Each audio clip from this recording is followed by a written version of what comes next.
Welcome to another edition of Cricket Musings 173. Quite a bit has happened in the world of cricket this week, so let's have a cricket discussion. So England won the third Test match at Lord's on Tuesday morning, New Zealand time. For those that follow me, you'll know that this series is not being shown in New Zealand, but I managed to find a way to watch the final day. And the final day, it didn't disappoint. We live in the world of T20 and instant gratification society. We want things quick, smart. But in saying that, there's still room for a test match in which the chasing team are going at 2.2 runs and over. Initially I thought the Indians were going to cruise it. That was my prediction. And how wrong I was. A combination of good bowling by the England team and, shall we say, cautious batting from the Indians made for a fifth day in which you couldn't take your eyes off the screen in case a wicket would fall and the whole game would change.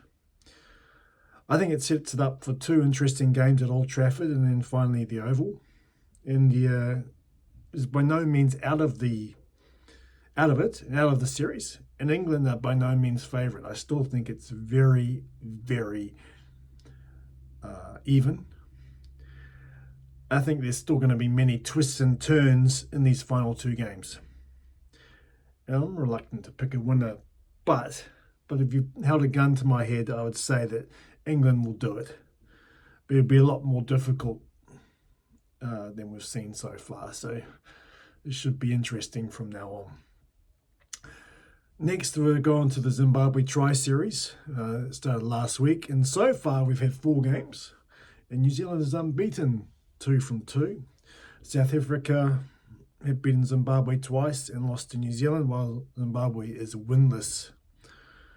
Once again, this series is played late at night for viewers here in New Zealand, but from the highlights I've seen Tim Robinson, I think he's a batsman from Wellington, and Bevan Jacobs from Auckland played extremely well in New Zealand's first game. Some of the shots they played were amazing. There was one by Tim Robinson where he smashed it over third man. Can you still say that? I'm not sure. He smashed it over third man for 6. It was just an amazing shot.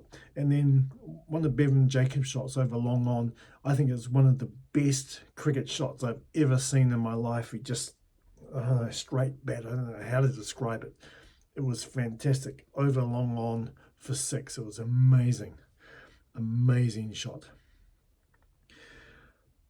I think New Zealand have done enough to get in the final of this series, but let's hope that they continue their good form. They've still got 2 games against, I think tomorrow, against South Africa and then Zimbabwe on Thursday. There's no habit like winning, and you just want to keep that habit going. So, and winning creates good habits, both batting and bowling. Finally, let's talk about 27 all out in Kingston. It happens.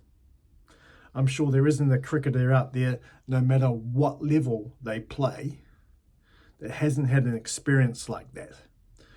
I was trying to think during my playing days, what was the lowest total that teams that I was involved with were bowled out for. And I can think of 36. One day we got bowled out for 36. And I don't think there was a total lower than that, even when I was playing schoolboy cricket, or even like young. So yeah, 36 was for me. So it happens. It happens to everybody. That particular game that my team was bowled out for 36 is very much similar to the West Indies and Australian Test match, in that the West Indies bowled really well and they rolled the opposition for quite a low total, as did we. We went into bat full of hope and dreaming of the beer at the end of the day. But no, cricket in life, it's not like that. And these things happen. The West Indies will be back, I'm sure. I'm sure there are good days around the corner, because you can't get any worse. All out for 27, you can't get any worse than that. in saying that, the Aussies did beat the West Indies today in the first T20 international by 3 wickets with 7 balls to spare. I think in T20 games, 7 balls is a lot. I think that's a thrashing. But as we know, T20 is the West Indies game. Finally today on Cricket Musings 173, I like to give my thoughts on Shoaib Bashir. Would you take him to Australia? Does he play in the test matches? Is he good enough? My answer to those 3 questions are yes, yes, and yes. He's only 21 and he's already played 19 test matches and has over 50 test wickets. There's nothing to be sneezed at. We forget that spinners need a lot of bowling to learn their craft, and the spinners don't usually come into their own until later in their career, until they get much older. So he's only 21. I think by the time the Ashes come around, he'll be 22. So there's still a lot of learning to be done. But from what I've seen, I'm quite impressed.